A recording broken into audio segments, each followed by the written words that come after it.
Welcome again to Neighbors and Friends. Our guest today is John Harper from New Song Episcopal Church. Right. New Song is in Coralville. And John, let you tell us about your experiences with New Song. Well, I was ordained some 18, 19 years ago. And before that time, I was very active in the leadership of the statewide Episcopal Church. And we had done a lot of demographic studies to decide where to plant new churches, which is something we hadn't done in decades, had only closed them. And my bishop asked me if I would be a partner with a woman about my age who was also just getting ordained in starting this very first new congregation. So we did it in a very untraditional way. We didn't peel other Episcopalians off existing congregations.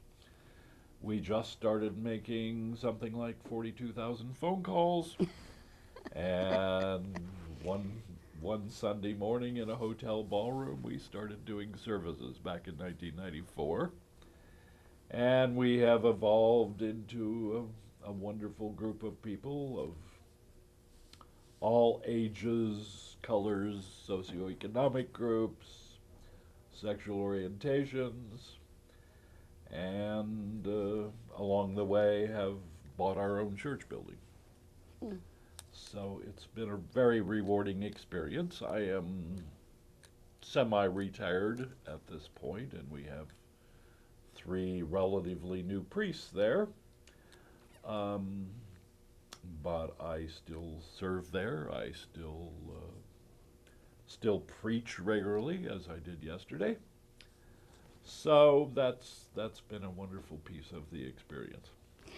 I see, and you were active in Trinity Episcopal Church, right? I was for more than 25 years prior to the time I left to go to New Song. Right. So way more than 40 years in the church in Iowa City. I have always admired the progressiveness of the Episcopal Church, and I regularly read the newsletter from Integrity. Would you tell us about Integrity and your involvement there?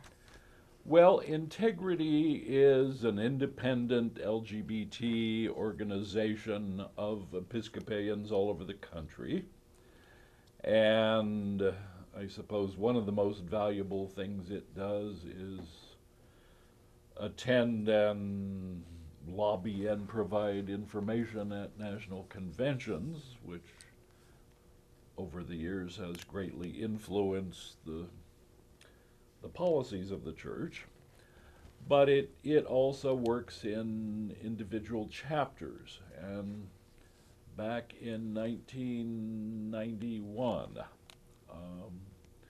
my then Bishop Christopher Epting and I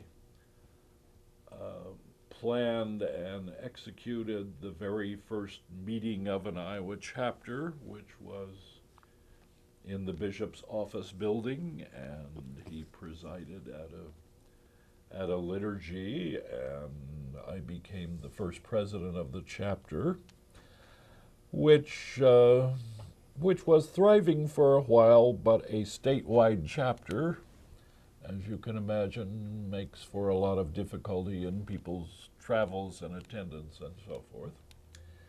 And quite frankly, I think we got to a point 10 or more years ago where most people believe that the problems within our church denomination were well enough resolved, that there wasn't a lot to fight for, there wasn't a lot to complain about. Of course, that's never totally true, but it is an organization very dear to my heart, and I still attend some of their national conventions and their liturgies when the national church has a convention. So it does provide a regular email resource for people who don't have a local chapter. It does indeed. It provides all kinds of resources for individual congregations and even individual people coming out in the church. Um, and you probably see their Friday email blast, they call it, which is full of information about events and about people to contact if you have certain problems or issues. So it's a great organization. There's an interesting blog from your priest, Susan Russell. Susan Russell, know her well. And I'm always admire her comments. And She is at a very amazing church called All Saints in Pasadena, California,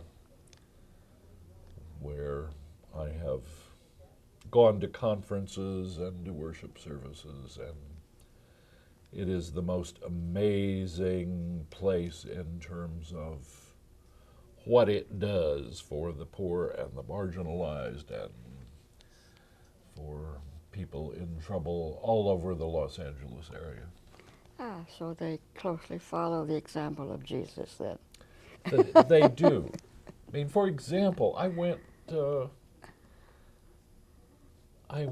there actually to see a play production once and learned about the way they were interconnecting all of their service groups. And one thing I found fascinating was that they had a very strong, lively AIDS support group, but that the people living with AIDS were not just being served, they in turn were participating as providers in the church's daycare. And mothers in the daycare were participating in a free lunch program, and everything seemed interconnected in hugely imaginative ways. It's where the whole world gets along better that way, because we are interconnected. We are indeed. I had the rare privilege yesterday. You probably know that in most mainline denominations, as well as the Catholic Church, that we all have the same scriptures on a given Sunday. Right. And yesterday was the story of the Good Samaritan. So I got to preach on the question of who is my neighbor, which is such a different issue today than it was 50 years ago, or certainly in New Testament times.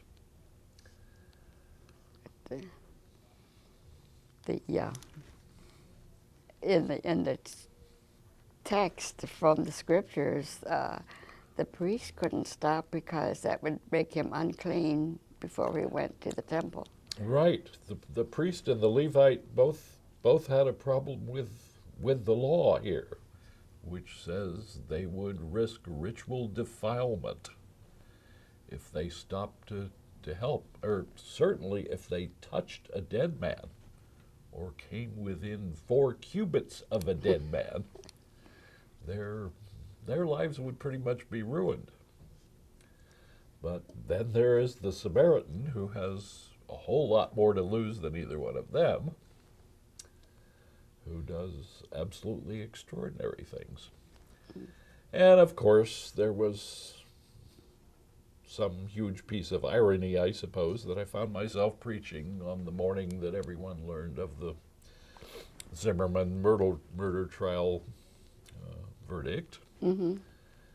And if there is anything that strikes me as totally antithetical to the love your neighbor policy, it is the stand your ground law. You open your door, someone who doesn't look like you shows up, just pull a gun and blow their head off. Yeah. Because someone who is not just like you seems to threaten you for some reason. Mm-hmm. Terribly, terribly sad situation. It is. It wasn't even his ground. I mean, he was out in a public Right. area. There's no reason for him to defend that, and the police had told him not to. But as all of the legal commentators tell us, that's irrelevant under their state law. It doesn't matter that he was stalking the man with a gun. It doesn't matter whether he provoked Trayvon into defending himself. All they had to prove was that he felt threatened, and that gave him the right to fire and kill. So it's the law that needs changing, not the verdict. All kinds of laws, church law, civil law. Indeed. Yeah. In my own denomination, where I maintain a membership, which was, I grew up Methodist Episcopal, and it's now United Methodist, but we were started by people who listened to Wesley, who was born and died and was buried as an Episcopalian or Anglican. And it makes me boggle-minded and ashamed and embarrassed that my denomination has not advanced as much as our parent denomination. That we cannot understand that God made each individual with his or her own specific sexual orientation. Well, to some high degree, the structure of the church is all about power and who has power and how they can hang on to it. And it's always a perplexity, it's always a fascination. But you're right, the Methodists are a little bit behind the curve with respect to Episcopalians, Lutherans, Presbyterians, UCC, Unitarians, Disciples of Christ. And many people are shocked that some Baptist, American Baptists, Yes. are offering wedding ceremonies to go along with the civil contract, which I point out when people ask me why I'm not content with the civil union, I tell them that what they get at the courthouse is a civil union by the government, and that if they want to make their vows in front of God and family, then they go to their church or synagogue. But it's such a tragic thing. Well, I can tell you from now, what do we have? A little over 4 years of experience in Iowa. And before that, a tiny bit of experience in California while that 2008 window was open. And now, thanks be to God, it's open again. Okay. But, you know, people ask all the time, as they ask you, why isn't a civil union enough? You know, and in my church, maybe 15 years ago, we were doing civil union ceremonies. So in recent years, we have done weddings for a lot of people who wanted to be legally married who'd already been through a civil union ceremony.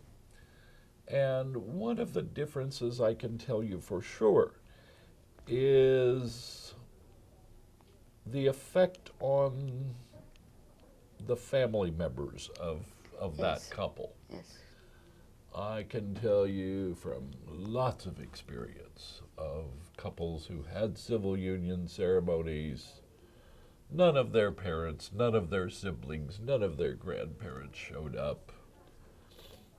Nobody thought much of it. They were terribly hurt. They expected the same thing when they got legally married. But no, everybody showed up. And the fact that it was inscribed in civil law began to create so much healing within those families. And you can't really minimize that. It's a very important difference. As well as we know thousands and thousands of simple legal protections. Mm-hmm. One of my first experiences with death in my congregation was on a Christmas Eve. Young man dying of AIDS, and that very common, very perplexing question of who gets to be in the room and who gets to say goodbye and who has a say over anything, because there was a longtime gay partner and there were the homophobic parents. And I just can't begin to tell you the amount of suffering, and of course we read stories about it all the time, the amount of suffering experienced in a partnership when one in the couple is dying and the other may have no say, may have no right to admission to the room, may not be allowed near the funeral, may have no opportunity whatsoever to say goodbye after being together maybe 20, 30, 40 years. Right. So the difference between civil unions and legal marriage has to do with so many legal protections. And as we know, as a consequence of the recent Supreme Court decision, there are thousands of federal benefits that gay and lesbian couples already married in states like Iowa may now claim. And that emotional connection, which has been so often denied, as you were mentioning, the outright cruelty of not letting the two get together at that tragic time. But we still have quite a mess on our hands with 13 states and 37 other states, and what happens to a marriage in Iowa if they take a job in Nebraska, and what happens after they move if they want to adopt a child in a not very friendly state, what happens if they want to get divorced somewhere else. I mean, eventually I think something will have to come back to the courts. I think so, yes. Which creates some standard of uniformity. Right. Although I was just reading this morning a very hopeful sounding article about the next 12 states that are pretty much ready, which would make 25 plus the District of Columbia. But there are now 12 more where there is a clear majority in public opinion polls favoring same-sex marriage. Right. So I take a personal delight in telling my friends that regarding the question of marriage for same-gender couples, that an interesting fact which I've discovered in all the reading I do, when they survey laity, it is the Roman Catholic laity which have the strongest yes vote, approving of marriage for all couples. right. It's extremely interesting to me. It's not the hierarchy there, but the laity. And there's hope. There's hope for the... Absolutely. But let's get to know you a little more, John. You were born in Iowa? I was born and raised in Des Moines in Disciples of Christ Church, which my great-grandfather had a hand in founding. I came from Disciples of Christ ministers on my mother's side of the family. And at about age 10, I began to feel very strongly called to ministry. At some point in my teens, I found myself going church shopping, particularly to find a place that was more relevant for the kind of exploring I was doing and the kind of youth activities I was looking for. And I ended up in the Episcopal Church when I was about 15, I guess, just in this particular church, particularly because they had a really good men and boys choir. And quite astounding to me that someone would pay me at my age to do solos in a boys' choir. But I just fell so much in love with the liturgy and so many other things about it that I disappointed my family greatly by defecting and being reconfirmed there. I went on to college in the 60s, which was a very great time of upheaval in the country.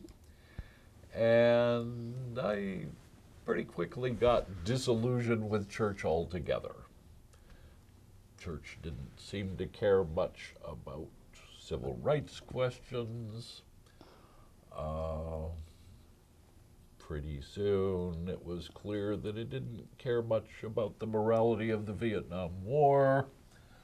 I think as I settled into Iowa City, where I arrived nearly 50 years ago,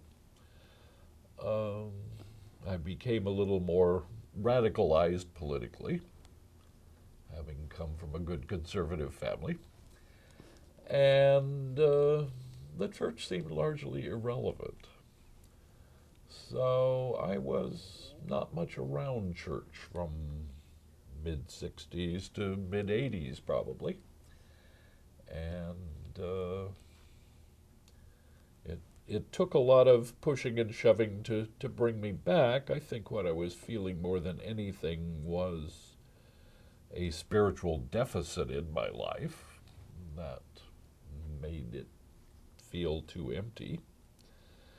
And it was a wonderful, crusty old woman priest, Ann Baker, at Trinity, Iowa City, who not only dragged me kicking and screaming back into it, but said, "You need to follow that voice that tells you to go into ordained ministry.